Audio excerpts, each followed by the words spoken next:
ఇక ఎందుకో ఏమో కానీ పాడైపోదు. ఈ కాంగ్రెస్ ప్రభుత్వం వచ్చినాక రియల్ ఎస్టేట్ భూముల దందా మొత్తం చల్లగా అయిపోయింది అడనుల్లా. మరి ఎట్లా ఏంది ఏం కథ అంటే ఇక మరి వాళ్ళ మొఖాన హౌస్ లేక ఇక మరి భూములు ఏ రకంగా వాటికి రెక్కలు వస్తాయి, ఎట్లా ఏంది, ఎట్లా అమ్మియాలి, ఎట్లా కొనియాలని వాము ఫ్లెక్సీలు కట్టి రోడ్ల మీద పెట్టిరట. తతంగం బాగానే ఉంది చూడురి.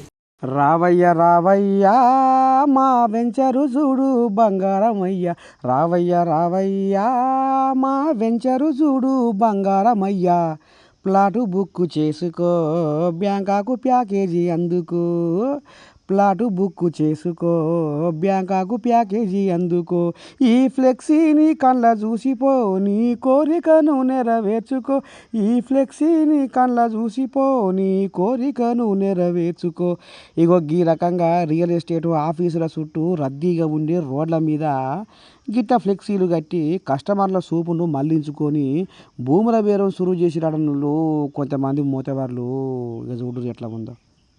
ఇంకా రియల్ ఎస్టేట్ మార్కెట్ ధరలు రోజు రోజుకు దిగజారుతుంటే వెంచరు చేసి దివాలా తీసేటోళ్ళు ఇగో గిట్ల ఫ్లెక్సీలు కొట్టించి ఆఫర్లు పెట్టి కస్టమర్లకు కనువిందు చేసుకుంటా వచ్చిపోయే ప్రయాణికుల మనసు మలుపుకుంటున్నాడనుల్లా వెంచరు నిర్వాహకులు.